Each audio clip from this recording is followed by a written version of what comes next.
It's Yandere Sunday, my dudes. I was gonna be a little more hype about the opening, but the music disagreed with me. Welcome to It Gets So Lonely Here. This is, I think, new. I haven't seen it on Steam before, but it is a yandere yuri visual novel game with a fairy tale theme. If you don't know, I really love fantasy romance, and this one just looks really nice. It's a yandere fantasy visual novel game, and it just looks really nice and simple. It's a game in which we attempt to escape from our mysterious pursuer, though I don't know why I would want to escape from a yandere, am I right? Or am I right? This already sounds really nice, I'm loving the music. You are running through a forest. Jolly good. It is late at night, and the sky is black as pitch. Wait, is pitch actually a thing? Is that where that phrase comes from? There is nothing to light your way, save for the moon's milky glow, but its rays cannot reach you, not properly.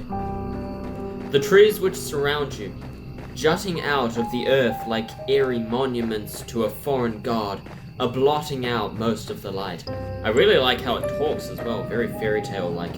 You cannot see where you are going. Even if you had commenced your flight at a more sensible hour, however, with the light of the sun to aid you, it would be of little use. Commenced your flight? What am I? A bird? Do I have a bird? Cool, I love birds. You do not know where you are going. I got that. You have no map, no route, no plan. Just wandering through the forest? I like to do that, I guess. You are running like a frightened animal, anxious and nervy with no destination in mind. You have no desire as you run, save to escape. You cannot let yourself be caught. If that were to happen, you are certain that you would be ruined. You have no choice, therefore, but to keep going, on and on and on, though your feet are screaming at you for mercy. You have no idea how long you've been running. Time has begun to blend together. It's lost all meaning. This music is so good, oh my goodness. It reminds me of, it's very reminiscent to Yuki Kajira music, particularly from Tsubasa Chronicles, and I'm all here for it. Something sharp snags at the hem of your skirt, but you do not have the luxury to pause and examine what has happened. Instead, you tug. Your skirt tears in the sound splitting through the forest, and you stumble forwards with a shocked gasp. You're free, but at what cost? Your skirt has been irrevocably damaged. It might be too late to worry about such trivial matters now, though. If you don't start running again, then soon, she will catch you. And I don't mind if she does, she can catch me any day. Then, your life will be over.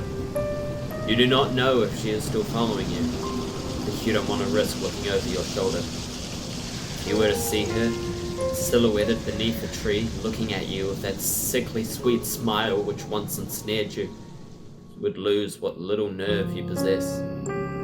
Your legs would lock up and your blood would freeze in your veins. Then, you would crumple. You would fall, but you would not hit the ground. She would be there to catch you. Did she not promise, when you made that contract, that you would never be alone? You would like to take back that silly wish of yours, but it is too late for that. But it gets so lonely here. It's too late for a lot of things. All you can do is run. You run and run and run while icy fog swirls around at your feet. It's cold enough to sap the heat from your body and shudder from it. It feels as though you're drowning. It feels as though you're being buried alive. Your knees and your shins, meanwhile, are bleeding. You cannot endure much more of this. But if you value your own life, you must.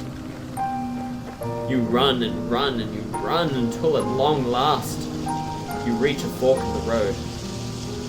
There are 3 paths which are split off through the forest. Well, 4 if you count the path down which you came.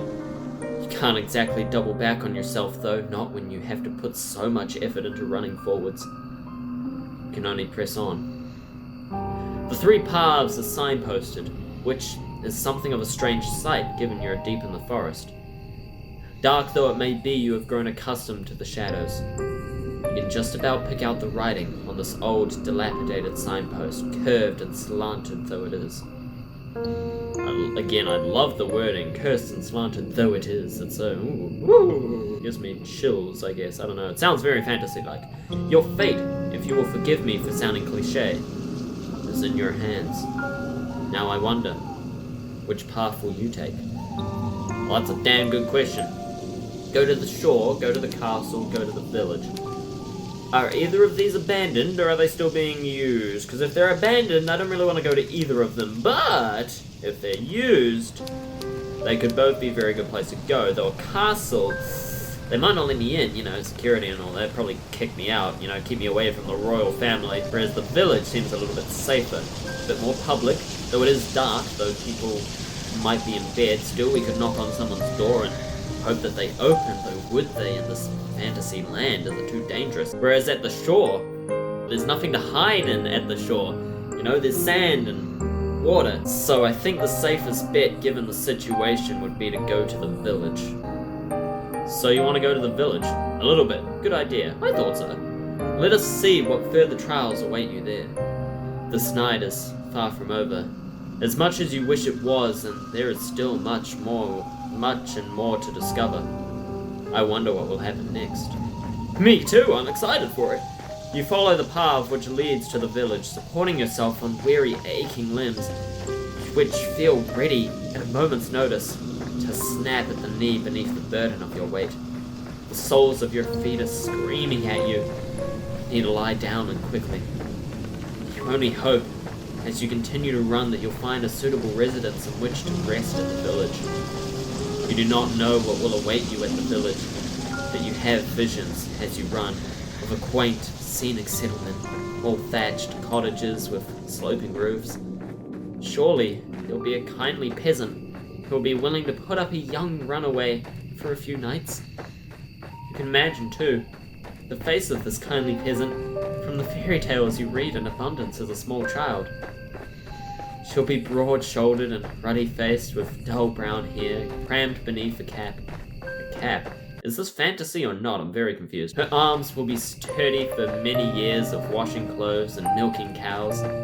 But she'll be kind to you and compassionate, just like a mother. Lesbian romance is really weird. You do not know what mothers are like. You hardly ever spoke to yours. You're only guessing. You're not a complete fool, however. Despite your tendency to daydream, you do have a few reservations. Peasants do not, as you know from your voracious reading, have much money, nor do they have much food. It might be hard to convince a resident of the village, even the kindly washerwoman of your fantasies, to take in a complete stranger. Still, you must try. At least being around people will keep us safe. That's all you can do, really. Okay, good, a village. Is it abandoned? Looks a little too nice to be abandoned, so I think we're okay. Also looks a little bit like it was meant to be in the Teletubbies, so I think we're okay. Kinda looks like England. So you run to the village. It takes some time before you finally emerge from the woods, but finally you manage it. How much time, you ask? I cannot answer that. Did I not say that time had begun to lose all its meaning? The forest is behind you now, at least, and all the awful nightmares which dwell within it. It's still cold, though, and still foggy. Doesn't look too foggy. Is that fog? Looks more like rain. Looks more like a painting. It's still dark, too. The sun is yet to rise. That ambience, though. Whew. You can see the moon more clearly now, though, as it hangs above your head, round as any pearl or orb or crystal ball. The moonlight shines down upon the village, nestled among the hills like a diorama. Hope anew bubbles within you. You have finally made it. Surely naught but your salvation awaits you. You are finally free from Shia LaBeouf. Wait, he isn't dead! Shia, surprise! You follow the winding dirt path to the village, looking this way and that.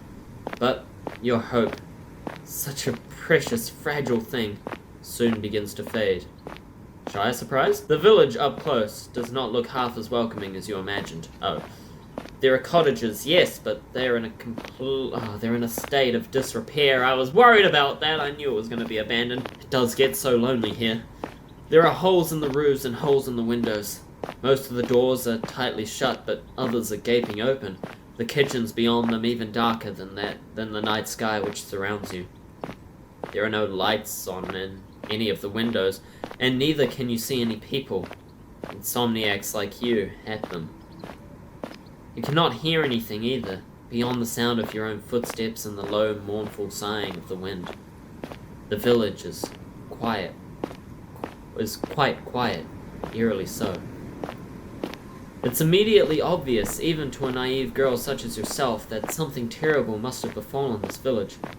You know before you try your luck at one of the houses that nobody will answer you. There will be no kindly red-armed washerwoman to welcome you here, no matter how much you wish for it. But that does not stop you from wishing regardless. Your knuckles rap sharply against the wooden door, your efforts soon prove, however, to be in vain. There is nobody here to hear you, to hear your entreaties. Is that a word? Probably. How very sad. You try another door, and another, but the result is the same, regardless of how many doors you rap upon. Nobody answers you. How could they? There's nobody there. Once again, you've found yourself all alone. At least, you've found some dwellings in which you can rest your weary head. Will you utilize one of these cottages for your purposes? Nobody is here, you might as well. But no, an abandoned cottage is not what you're looking for. You would far rather have companionship, would you not? Bravely, you swallow your tears. You wipe your eyes with the back of your arm in a well-practiced motion, then inhale. You square your shoulders, and you keep on going. Surely the village cannot be completely deserted. There must be one person here at the very least who can help you. That is what you are thinking as you resume your search. You flit from cottage to cottage with precious little to show for your determination until you make yet another discovery. And what might that be? Whoa. Again, very Yuki Kajiura. This sounds almost exactly like a theme from Sword Art Online. Particularly those notes right there. I get the feeling they were inspired by Yuki Kajiura, which is really cool because she's one of my favorite composers. I absolutely love her work. So, I'm loving the music in this game. It's really, really nice. This really heavily reminds me of that one piece from Sword Art Online. Also a little bit of that piece from ReZero, which, what's the one? The, Rim's Elegy song. I forget what it's called, but that one that really, really hurts. Oh, yeah, it reminds me of that too. This village, with its squat thatched cottages bathed in the moon's glow, has a church. Okay, yeah, definitely more Sword Art Online than ReZero. Though a little similar to both. Well, of course it has a church. The villagers who once dwelled here were not godless heathens.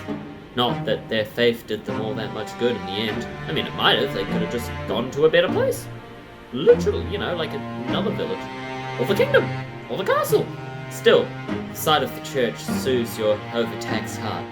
You were so focused on your fantasies of kindly washerwoman taking you in, you did not pause to entertain the fancy of a kindly nun doing much the same. All hope is not lost. You approach the church, which seems to tower over you despite it being so humble. The church is a small one, but it is stout and sturdy and looks more like a modern-day cathedral than a tiny church, but whatever you say, it must be, for it has withstood centuries, forever standing, sentinel on this hill, like a relic from a bygone era. I mean, again, if this is a small church, we really be slacking these days. We need to build bigger monuments to our Lord, you know what I'm saying? The church does not have any stained glass windows, but it does not need them. Even without more luxurious trappings, the church still exudes an aura of dignified solemnity. That word. The stone building is fringed by a sizable graveyard, one which occupies the rest of the hilltop and some of its sloping sides. The graves, which have been planted by generations of wardens, are hewn from a similar stone to that which the church's walls are made of. Some of the gravestones are shaped like lozenges, while others are shaped like crosses. A handful of headstones are even shaped like angels, though these are few and far between. There are very few people in a village such as this one who can afford such a luxurious final resting places. Creepy. You look at the tombstones with an almost childlike curiosity, forgetting in your examination of the visceral, heart-rending fear which gripped you as you ran through the forest. This music is making me feel really down and dark. Oh my goodness. You're out of the woods now, but you have, subconsciously, already begun to relax. You try to read the names hewn into the myriad tombstones, but it is dark and you are tired, and some of these graves are very, very old indeed. You strain your eyes, but you do not have much luck in this endeavor. Not that it matters. Such superfluous details are not important. You eventually tire of examining the graves and turn, and there you see him, Shia LaBeouf. I mean, this graveyard is an expansive one, unusually so, given the village itself is so small. How can it boast so many corpses, and there is much to explore. You walk about the perimeter of the church, casting your gaze first here, then there, then everywhere, consumed as you are by your immense, all-encompassing curiosity. And as you do, you see her. Shia LaBeouf. Nope, that's not Shia LaBeouf. She looks like an ordinary girl, small and scrawny, just like herself, but she is much, much more than her unremarkable appearance might suggest. Yeah, she seems alright. Okay, good. We have a human who doesn't seem to be our stalker. I hope, unless the shovel is there to kill me. It's a little bit twisted, though. Not sure what that's about. That's dirt, right? Not blood on the shovel? It's dirt. Pretty sure it's dirt. For some moments you observe her hiding all the white and the shadow cast by the church. Like a furtive lizard clinging against the rocky edifice to shroud itself in the sun. I appreciate the way it speaks, but kinda weird. There is no sunlight here, though. There is only the night sky and the stars and the moon. Beneath the moon's light is a slippery implement of the girl clutching... What was that? I'll get back to that. A silvery implement the girl is clutching shimmers. It takes you a few moments to see what it is the girl is clutching in her hands. It's not until you see her manipulate it, its sharp edge biting into the earth, that you understand. So does she not notice us? It is a shovel. This girl is standing in an isolated corner of the churchyard late at night and she's digging a grave? Well, you suppose she could always be digging a hole for the sake of it, but her work seems much too precise for this to be the result of mere whimsy. It is hard for you to see her face given the distance between the pair of you, but her posture is one that speaks of supreme concentration. She seems nice enough, though. Her expression seems alright. She moves slowly, mechanically, like a woman on a mission driving the end of her shovel into the earth over and over. Her motions are regular enough to be repetitive. There is something hypnotic, almost, in the manner in which she attends this task. Should you risk interrupting her? Do you dare? Oh, look at that sigh. She seems great. You get the feeling that she would not appreciate it. Well, then I guess I couldn't interrupt. The shovel in her hands, meanwhile, is rather hefty. If she wished it, she could cause you no small amount of damage with it. Cold anxiety makes your skin prickle. You do not know if you should risk speaking to her when she, in her dark cloak with her shovel, looks so very strange. But what do you have left to lose? You've come this far. Would be folly to turn back now. It is with this thought in mind that you decide to approach the strange girl. I agree, I think that's a good idea, especially if we're running from someone else. Good to be with the girl with a shovel. That's always great. Your footsteps are quiet. You've grown accustomed to slinking around like a cat, but they are not quiet enough. The girl's senses must be finely tuned because she blinks. Oh, she's so cute! Oh, I love her. Okay, I like her. Then she turns. Your eyes meet, and once they do, you feel your breath catch in your throat. You did not have a clear view of the girl before, concealed as you were in the shadows, but now she's looking at you. You can tell that she's pretty. Her skin is very smooth and her hair, though obscured by a dark hood, is very fair. Her eyes, meanwhile, are a clear, cool blue like ice. Those eyes of hers, which are large with unease, are fringed with very long, fair eyelashes. She looks as though she's stepped out of the pages of a picture book. She's simply too perfect to belong to this world. Perhaps she's like some kind of vision? A walking dream? A hallucination? 1 minute while I plug in my laptop, because I forgot to do that hours ago and I really should charge it. That's a little awkward. But no, she is none of those things. The shovel she is clutching in her hands looks solid enough, its pointed tip glittering wickedly in the moonlight. You steel yourself, expecting perhaps some sort of outburst. But the tension soon drains from the girl's slender shoulders. Her fingers, which were once gripping the handle of her shovel tightly, relax. Her lips curve upwards at the edges. Oh, she's so sweet. I like her. She's smiling, and what a smile it is. It is transformative. When she smiles, she looks radiant, angelic almost. Hers is a smile that is so suffused with light that your eyes begin to prickle from it. You're so relieved, you almost feel as if you could cry. It would not be the first time you have wept during this night, and neither would it be too surprising if you did. You've been through a lot. You must be exhausted. The girl holding the shovel seems to realize this because she bridges the distance between you cautiously as one might approach a skittish cat. Then, she says in a rough voice which does not match her dainty appearance, "Well, she does live in a rural village. What were you expecting?" "Oh, it's good to see another person. I was afraid I was the only person left alive. The only one in the whole world. It does get lonely here." Now, this is quite the effusive greeting. Her introductory speech is riddled with exclamation marks that we can visibly see as we are reading the words, I guess. Luckily, this girl comes with subtitles. She is rather more personable than her apparel would make one suggest. You, a well-bred young lady, cannot help but feel overwhelmed. It's your turn now to be on your guard. Anxiously, you observe the girl with the shovel, and you ask her what she means. What happened? "Oh, she's cute." "Oh, do you not know?" There is an awful lot you do not know. So much, in fact, it would fill a whole encyclopedia. As with anyone, there's a lot that everybody doesn't know.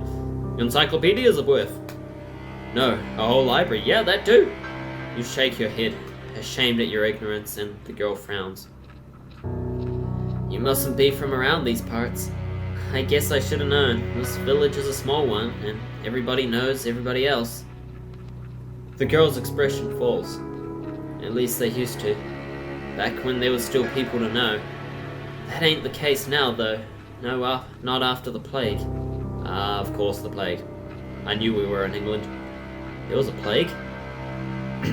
That would certainly explain why the village, when you walked through it, was so quiet. Croatoan, perhaps? Did everybody else succumb to this mysterious illness? That's right. It's just me here now. I've not seen another human being in a long, long time. It gets so lonely here. Roll credits! She's really cute, though. I love the way she looks up. Very pretty. What's around her neck? Oh, lantern, I think. Now, that is an interesting turn of phrase. Indeed, roll credits. It catches inside your head like a bird. Have you heard it before? Yes, it's the title of the game. You do not have much time to ponder this, however, because the girl takes a step towards you. Oh, but where are my manners? I must have gotten rusty after being on my own for so long. My apologies, miss. You look like you've come a long way. You said you were a traveller. Yes, I didn't say no such thing, but sure. And your hands are very cold, just like ice. Would you like to come inside? Maybe have something warm to eat and to drink? My home's small, I'm afraid, and my food ain't nothing fancy, but I'd be more than willing to share. It's not every day another girl stops by, especially not one as pretty as yourself. I'm feeling very blessed. Ah, you're a tease. The girl laughs, a carefree, eerie sort of a laugh, which does not match your initial impression of her. Not at all, she's cute. Actually, it kinda does, because she got that soft face. You thought, when you saw her among the graves, that she would be more distant and somehow more mysterious. Actually, yeah, I did think that. Perhaps you're mixing her up with somebody else. You're still unsure if you can trust this girl, but her invitation is an appealing one, and you don't have much choice if you're running away from another girl. It is much more appealing, certainly, than spending the night outdoors in the cold, kipping on the graves. What are you, a romantic poet? I could be. Please. You make a show of pondering the girl's invitation, at the very least. You do not appear too eager, but your acquiescence is, alas, an inevitability. Why would you ever refuse her? She is the first friendly face you've seen all night. Without her, you would be all alone. Your hostess leads you to a small, humble home, located but a stone's throw away from the church, built in the shadows of a twisted, towering sycamore. The girl's home is in such a state it seems a folly to even call it a home. Well, aren't you just a princess? Hovel would, to you, be the more appropriate descriptor. Yeah, sure, hovel, why not? But when your hostess leads you inside, your eyes are alive, and she says, "Here we are, home sweet home." You don't have the heart to tell her that you don't find her home very homely or very sweet. You're also not a complete prick, so why would you tell her that? That would be incredibly rude, yes it would. As a guest, you ought to be more appreciative. Half-heartedly, you look around your newfound surroundings. The ceiling is supported by wooden joists, and it is perilously low. Not so much so that you're in danger of bumping your head, but just enough to feel claustrophobic. There is a fire in the corner, though it is not consigned to a grate. The fire instead is blazing in the open circle of logs set alight like a scene from a witch's kitchen. Above the fire hangs a silvery pot suspended from one of the wooden eaves. Other objects of interest are hung from the eaves: iron implements you take to be cooking utensils, various herbs and strips of meat left to cure, I don't know. The smell of cooking fills the air, mingled with the sharp, sour scent of unwashed body. Or good, young, I don't know, you into that? What kind of unwashed bodies? Dead bodies or living, pretty bodies? How, you wonder, does your hostess clean herself? Probably not with soap. You do not, whoopsies. You do not see a bathtub anywhere. Perhaps she does not possess one. Maybe she just goes into the lake, or the nearby shore. The girl's home is unremarkable in every regard, but it is, you suppose, better than nothing. At least it's warm and there's a person in it. At least there is a roof over your head and food to put in your belly. Aw, she's so sweet. I like her. I like her a lot. The girl looks to the pot suspended over the fire, which she gives a stir with a ladle. Then she brings the ladle to her lips to taste whatever concoction she is brewing within it. You can only hope that she is not like the weird sisters from that famous play, brewing a broth with fenny snake fillets. What play is that? What the hell? Yes. I think this is just about done, the girl says to nobody in particular. She sets the ladle down back into the pot, then looks to you and smiles, a very sweet smile. Do you want something? It looks as though you've come quite a long way. You must be hungry. These words are like music to your ears, even more divine than the trumpets of God's most loyal angels. You are so hungry, you could eat a horse. Not that there are any horses in the immediate vicinity. You express your interest to your hostess, who smiles in response. Aw, she's so sweet! I thought you'd like the sound of that. Just give me a few moments. Your hostess retrieves 2 earthenware bowls from a cupboard with rickety hinges, into which she pours 2 hefty helpings of whatever it is she's cooking. This she serves with bread, which is so hefty it could be used as a murder weapon. Jesus! You don't want stale bread, that's just gross. It's not much, I'm afraid. It's only soup and bread. It should take the edge of your appetite, though. You thank your hostess for her hospitality, your stomach rumbling all the while. The soup does not look like anything you would typically consume, but the soup's poor presentation does not dissuade you. It is true enough that people eat first with their eyes, but when one is hungry enough, one becomes obliging enough to eat almost anything. Why else do you think that people, when stranded upon desert islands, will resort to cannibalism? Humans are creatures of necessity. You like to wrap yourself up in pretensions, but in actuality, you're not much better than animals. You're so hungry, your stomach is achingly empty, that you certainly descend upon your food like an animal. Your teeth glint, your incisors gleam, and soon you have consumed all that your hostess has to offer you. Your hostess watches you while you eat, and she giggles once you have finished. Did you enjoy that? Oh, you catch your hostess's gaze suddenly abashed. You were so hungry you failed to account for her judgment. Now you have some food in your belly though, you've been suitably warmed. Your old self-consciousness is returning. Did you not make a fool out of yourself? You demur shyly, demur like a lemur, shyly looking at your lap, fearful all the while of what your hostess might think of you. You do not want her to take against you. Oh, she's clearly happy that you enjoyed the food and you definitely needed it, so it's okay. Fortunately for you, however, and for your fragile ego, your hostess is not the judgmental sort. She is not like the girls you grew up with. Well, I'm glad you enjoyed it. It's nice to see my food being appreciated so heartily. I know I'm not the best, but I've been practicing for a long while. I used to cook for my father all the time, you see. This remark catches your attention. Quizzically, you look at your hostess, your abashment over your animalistic eating habits suspended.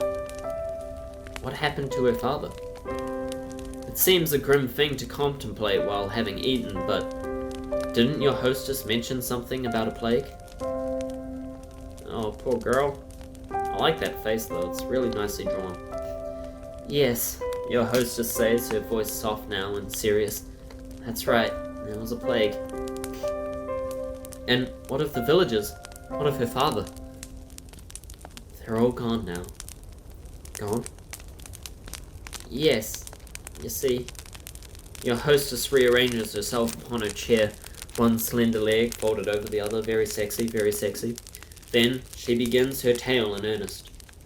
She also looks cute like that. Oh, there's those notes again. Those notes, very familiar.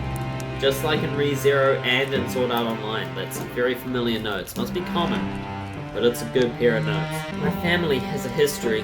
We've lived here for centuries, by the church, so's we can tend to the graveyard. Ah, so this abode is centuries owed then why not? We'll go with owed. It would certainly explain the dirt. My father used to prepare bodies for burial, back when he was alive. Ah, so he was a mortuary person. I love morticians. Morticians are so fun. You should watch my series of the mortuary assistant. I had a great time. I love mortuaries. I love morticians. I love the work they do. I don't know. I appreciate it. I think it's kind of cute. I like it. I like it a lot. So I had good fun with that game. Check it out. It was a lot of fun. Anyway, he built the coffins and he dug the graves and he lowered the coffins into the dirt. Well, that's less of a mortician's job, more of an undertaker, but still. I know it might sound like an awful job, but somebody's got to do it. There's no sense averting your eyes from death, not when it happens to the best of us. Yeah, she's right. That's an honorable job, I think. It's a noble profession, yeah. That's a noble profession. One that's been handed down in our family for generations. My father's father was a gravedigger, and so was my father's father's father, and my father's father's father's father. That's a lot of fathers. Digging graves is in our blood. How many times can you say fathers? Father. Father's father's father's father. Can't say it fast, it's really hard. It's who we are. My. That was surprisingly pretty speech, coming from a girl who lives in the countryside. A girl who is without much in the way of education. Well, aren't you just a prick? Sorry, princess, if she's uneducated, but she's great. It is apparent, just to listen to her, and the way she slurs her syllables together, that she has never had any elocution lessons. Not like you. Ooh, that's pretty fancy. There is a determination, however, to her, and a pride in her genealogy, which gives her a respectable aura. You cannot help but be impressed.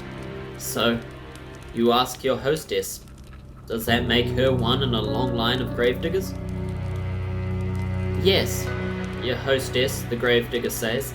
That's about right, though. I was never supposed to be a gravedigger myself. It's not a woman's profession. That's what everybody says. My father didn't mind that, though. Whoops. He taught me everything he knew, and then some. Aw, that's sweet. Aw, she's so sweet. I love her.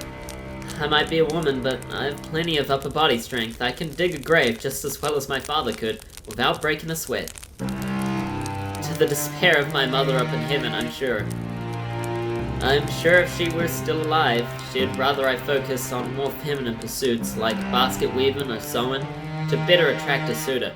I disagree. I am very attracted by you and your job. That may have came out a little bit weird, but still, not that that would do much good now. There's nobody around who'd court me, not for miles and miles. But there is one right in front of you who might. Wink, wink, wonk, wonk. And what happened to her mother? She died when I was very young during childbirth. I was only 5 years old. Oh, well. You can relate to her, at least, upon this point. Your parents are not dead, at least not as far as you're aware, but you have not seen them in an awfully long time. Why not? What has been going on with me? I'm very curious. They sent you away as soon as you were old enough, and they never once bothered to check up on you. For many years, there have been no letters, nor any visits. You offer the gravedigger your condolences. You do not know if they will help, but you feel like you cannot say nothing. That would seem heartless. The gravedigger, however, does not seem too upset by this turn of events because she smiles, albeit somberly. It's alright, it was ages ago. I don't remember her too well, and too well? Didn't she die in childbirth? You didn't remember her at all. And I've never really had the luxury of sitting around feeling sorry for myself. I had too much work to do. Around the house, you ask? That too. I was the oldest child, so it was my job after my mother died to manage the sweeping and the cooking. Oh, and looking after all of my siblings too. Oh, so she died in your siblings' childbirth, not your childbirth. I assure, that would make a lot more sense. You blink, intrigued, then glance around your hostess's humble lodgings. You do not see any siblings in the immediate vicinity. They're all dead, okay? Get over it, okay? Get over it. Where could they be? In the dirt! With the worms in the dirt! Very, very dead in the dirt! What's her power level? What's her power level in the ground? The gravedigger must have noticed your roving eyes. You're not exactly being so subtle. Because she shakes her head. I had siblings. 2 younger brothers. They're both gone now. What's their power level? What's their power level on the ground? You should have known. You apologize to the gravedigger for your lack of tact, but she does not seem upset by this faux pas. Don't apologize. It's not your fault. My brothers weren't long for this world anyway. Oh, really? The youngest, he died when he was still a babe, and the oldest, he died before he reached double digits. Jeez! Families have it rough! I suppose this is like medieval times. I was upset about it at the time, of course, but I've come to terms with it. Life's a fleeting thing, and in this wicked old world, that's something you learn in this trade. Digging graves, I mean. I've dug graves for the elderly and the infirm, but I've also dug graves for young babes still in their swaddling clothes. That's the nature of death. It comes for all of us in the end. No matter how old we are, no matter how much money we have, no matter how good or bad we've been. It's the great equalizer. Or so I've heard. A chill creeps down your spine as you listen to your hostess's speech. She is not wrong, but the inherent mortality of humankind is not something you wish to contemplate. It is too disturbing. For the longest of times, my family was a small one. It was just my father and me, but that was fine. It was how I liked it. I was very happy, even if our lives weren't the best. I've never had any fancy clothes to wear. Those clothes are pretty fancy, I mean, for modern times, I mean. Our clothes are just boring as, but these clothes are fancy, unless, of course, you get Senkara shirts with the Senkara logo or any of my designs at senkara.myspreadshop.com. We have plenty of very nice fancy stuff on there, all designed and made by me. If you'd like to check those out, that would be very much appreciated. Thank you very much. I thought that I was blessed. We knew hardship, of course, and famine, but that's just the way life is around here. When food supplies were low, we would always help one another out. I had my father, but I also had the rest of the village. We all looked after one another, and things always worked out in the end. At least, they did. Until the plague happened. She had mentioned a plague. You had been wondering when she was going to return to that topic. You suppose that the plague is the reason that the village, as you traversed it, was so very empty. You'd suppose, right? The plague tore through the village? I don't remember when. Feels like it was a while ago, but maybe it wasn't all that long after all. Why are you still alive and everybody else dead? That's kind of weird. It feels like I've been on my own for centuries, but your hostess's eyes begin to cloud over. She looks as though she is entrenched within her own memories. What could she be remembering? You've never seen a plague before, though you have heard of them in your history lessons. Your history professor is quite enthusiastic about the subject. Pardon me. Sorry about it. She talked about piles of dead bodies stacked up on the streets and stacked up in the wooden carts come to take them away with no shortage of a bloom. She was a strange woman, your history professor. The plague came on very suddenly. There was no warning. One day everyone was fine, and the next, they were all dead. It is with no small amount of anxiety that you eye the gravedigger. Then you ask, worriedly, surely they could not have all died? Is that not an exaggeration? Oh, if only. I wish I was exaggerating, but it's the truth, honest to God. The people in the village died one after another just like that. I saw what that plague does to people firsthand. My father was one of the first people who caught it. I think one of the bodies which came through that were buried must have had it. Not that I know for certain, I'm just guessing. Still, my father didn't have an easy time with it. His skin turned all grey and clammy, and he complained of a horrible fever. There were night sweats and stomach cramps. Maybe he was just on his period. And then there were the boils. Okay, maybe not. The boils? Pustules. They were the size of eggs, and they were full of pus. Ugh. Ew! I don't need to know that. When they burst, the whole house was full of it. The stink of death. Oh, disgusting! Disgusting! The wise woman of the village came to see if she could be of any use, but it was no good. My father was too far gone already. She took one look at him, lying on his deathbed, and she shook her head. She said she didn't want to get any closer. Fair enough, honestly. I can't say I blame her. It was a ghastly sight. I didn't appreciate it at the time, though. It felt more like she was turning her back on us. I wished her ill. I remember that, after she left. Until a few days passed and she fell sick too. Then I felt bad for cursing her. I couldn't help but worry if it was all my fault. It's silly, I know, but it's okay. The gravedigger closes her eyes. She seems to squeeze her lids together until her lashes melt like flakes of fallen snow. That was a really pretty way of talking. Her shoulders, which are very slender, are shaking. She looks as though she might at any moment fall apart. Wasn't long after that the rest of the village fell ill. They all had the same symptoms as my father, the clammy skin and the fever and the boils. The boils grew, then they burst, and then they died in screaming, stinking agony. Oh, I don't want anything to do with this plague. I'm leaving this village. This village sucks. My father died too. Only 3 days after he fell ill, but I think even that was 3 days too many. I didn't want my father to die, of course. I did everything I could to help him, but it was all pointless. None of my herbal salves had any impact. So why are you okay? I couldn't make a blind bit of difference. All I did was stand about his bedside, telling him it'd be alright, until his eyes sank into his skull like two black stones and his mouth dried out. During that last day before he died, he might have been a corpse already. He didn't look at me. He didn't speak to me. He just lay in bed with his eyes closed, groaning. I never wished any ill on my father before, but during those moments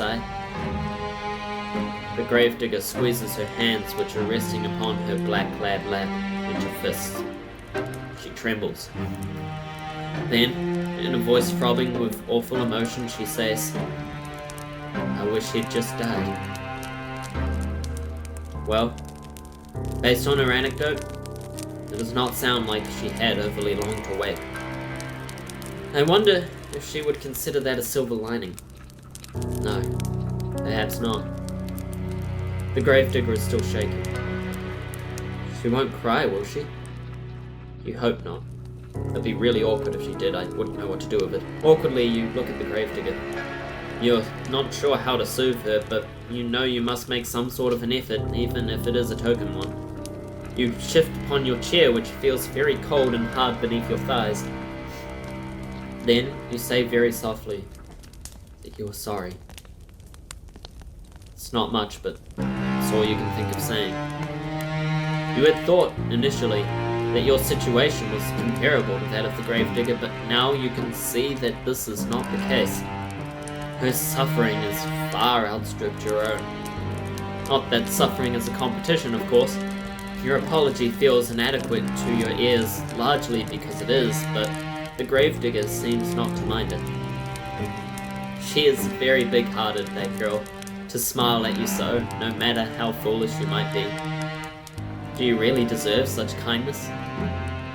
Oh, again with the apologies? It's alright, like I said, you didn't cause any of this. I'm not upset at you, I'm just recounting what happened is all. I know, it's okay. I do wonder, though, why I never fell sick myself. I was wondering that as well, very suspicious. I thought I was going to die, so I already prepared for the Reaper to come and take me away. But maybe he wasn't interested. Maybe he'd already satiated his appetite on all the others. Gotta leave one to tell the story. That, or maybe he thought he'd leave me alive for practicality's sake. With my father gone, who else would tend to the dead?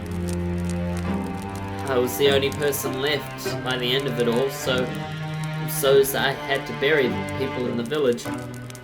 They're all resting peacefully now under the earth, where their plague can't reach them. Guess their power level wasn't too high. On the one hand, I'm happy for them. They were able to escape from all their suffering. When I think about all the people I've lost, though, the gravedigger tenses. Then, she sniffs. When I think about the kindly washerman who helped me— No, not the washerman! No! My fantasy is ruined! The kindly washerwoman who helped me scrub the mud and dirt off my clothes. Aha! So this village did have a fair share of washerwomen after all! It would seem your earlier insistence upon this particular point was not without merit. Jolly good. Clap, clap. And the handsome young farmhands who used to flirt with me. The priest who preached at the church, who told us wonderful tales of paradise, and the children who would skip stones on the lake and play hopscotch in the streets. Can't help but feel so lonely. The gravedigger's eyes begin to shine once she has finished her address with tears, but she does not let them fall. She is being very brave, much more so than you are. Anxiously, you extend a hand towards her, meaning to— What? Give her a hug? You don't know her well enough. Pat her head? That would be infantilizing. Squeeze her hand? Perhaps that could be misconstrued as a romantic overture, and that is the last thing you want. Really? She's cute, why not? You endured more than your fair share of teasing over that. You sit there for a few moments, paralyzed by indecision as the gravedigger poorly suppresses her sniffles. In the end, you let your arm drop back to your side. A hand rests upon your lap, as useful as damn kindling. You do not know what to do with it. You do know that you ought to say something, though, to show that you heard her plight and that you care. You do not know what the something should be, however. No words could ever console the gravedigger. They would never be enough. They can offer some balm, however, to the bereaved, and so, after a pause just long enough to be awkward, you offer your condolences. What else can you say? Oh no, the gravedigger replies, wiping a few stray tears away with the back of her arm. It's alright. I've grown used to it, really. Being on my own, I mean. It ain't so bad, really. And I'm not alone now, at least. I've met you. You'll keep me company, won't you? What can you say to that? You aren't callous enough to trample this poor girl's hopes, are you? You know full well yourself how awful that feels. You can do nothing but nod. A response which makes the girl smile more widely still. That's wonderful. I know you're just a traveler who's passing through, but can I offer you bread and board until you leave?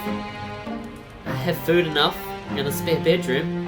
I can make it up for you right now. You must be tired after your long journey. Just give me a moment. She's so sweet. The gravedigger rises to her feet in a flurry of excitement, then retreats. You watch as she departs, a little too eager to please, and frown. The girl's home is a small, humble one with a low ceiling and slanted walls. You cannot imagine how such a small dwelling possessing a spare bedroom, well, she did have brothers and a father. I hope it's not the father's bedroom. Oh no, the so-called spare bedroom is, in all likelihood, the room her father slept in before the plague carried him off. Yeah, I don't want to sleep there. You do not think that you would much like to spend the night in the room of a dead man, but what choice do you have? You are tired, wretchedly so. Why, it is all you can do to keep your eyes open. While you are running through the forest, desperate to escape your pursuer, you had no thought in mind beyond finding some safe sanctuary in which you could recuperate. Now that you have found said sanctuary, it would be unreasonable to find faults with it. You ought to learn to be more thankful for what you have. There are many, many people in this world with less. You rise and follow the gravedigger once she has finished her preparations to her so-called spare bedroom, which is every bit as cramped as you had feared it would be. At least there is a bed, which comes as something of a relief. The rest of these lodgings are so humble you were half expecting a straw pallet. As tired as you might be, you cannot lie to yourself. You have no desire to sleep among the hay like an animal. The sheets of the bed are clean too, a fact you discern with a cursory glance. So, you will not be expected to sleep upon the sweat-soaked linen of a plague-ridden man after all. This really is your lucky day. I got this too, the gravedigger says somewhat shyly, as she hands you a folded gown, to sleep in. I thought it might come in handy. Your clothes are, a little shabby. She can say that again. Your skirt is covered in mud and the hem is torn and ragged. This nightgown is one of my old ones, so it's suffered a bit of wear and tear, but I hope it'll fit alright. It's clean if nothing else. You accept the gown from your benefactress with words of thanks. You want to sound appropriately appreciative, but you cannot mask your fatigue. Weariness overcomes you, and you yawn. A fact that the gravedigger does not fail to notice. Oh, begging your pardon. I don't want to keep you. I'll be making myself scarce. If you need anything, though, don't hesitate to ask. I'd be happy to help. She's so sweet, I love her. The gravedigger bows her head to you like a drudge, then hurries off, closing the door behind her with a thud. Tired though you are, you soon find that you rather miss your hostess's company. In the face of her good-natured smiles, you could almost forget all the hardships you have hitherto endured. What the hell is an hitherto? In her absence, however, your lodgings feel almost unbearably cold and inhospitable. You suppress a shudder and unclothe yourself. Oh my, do we get to see that? No? Alright. You work as quickly as you are able, but your fingers are cold and they fumble with the buttons of your blouse. It takes you more time than you would like to complete this endeavor, but you soon have your shirt and skirt dispensed with. Oh my. You are too tired to fold them neatly, so you do not bother to fold them at all. Instead, you cast them carelessly upon the floor, as defiant as a sulky child, then pull on your new nightgown. Your hostess's earlier warnings were apt enough. It is quite worn, but it fits well enough. It is more comfortable at least than your old uniform. You've endured worse. Newly dressed and ready for bed, you loosen your hair from your braids and settle down among the sheets. It is with a sigh of extinguish the weakly flickering candlelight which burns on your bedside, and with another sigh that you lay your head down upon your pillow. Though physically exhausted, you have to wonder whether you'll be able to sleep at all. You can recall your previous dash through the forest in such vivid detail, your heart is still pounding. That fear has yet to leave you. Perhaps it will never leave you. Oh, I can hear my heartbeat. Your terror was such it almost feels as though it has suffused itself into your bones, into your very being.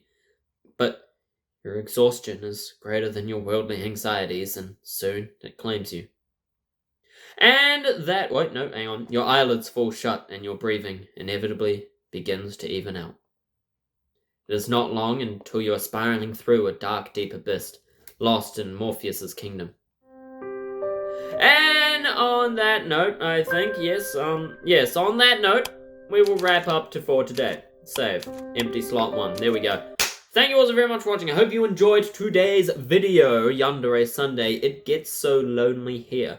Looks like this game has a lot more to it. I think it's going to be a few hours long, particularly if we get all the endings. So let me know if you want to see more of this game, because so far I am really, really liking it. I think it's really nice, really sweet, and it is a yandere game. We've only gotten hints of it so far with the pursuer, mysterious pursuer that we're running away from, but yeah, in the description it specifically says yandere, so it is coming for Yandere Sunday. But I really enjoyed today's video. I really enjoyed this game. I think it's really, really nice, and I like the story so far. I like the characters. I love the setting and the music. Mwah, beautiful. I hope you guys really like it too. If you do be sure to let me know in the comments if you want me to continue playing this, or just leave a like, subscribe. If this video does well, I will continue and play more of it. I would really like to, and I hope you guys would like to see that too, so let me know. Also, if you like yanderes, there is a new yandere design on my shop with Belle doing the yandere face. I think it looks nice. I made it myself, designed it, drew it, etc. You can get that on a poster, you can get it on a shirt, mug,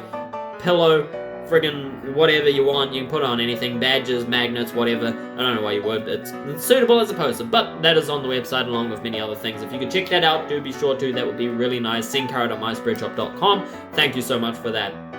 But alas, thank you all so very much for watching. Again, if you enjoyed this, do be sure to let me know. Let me know if you want more for next Yandere Sunday. And until next time, see ya.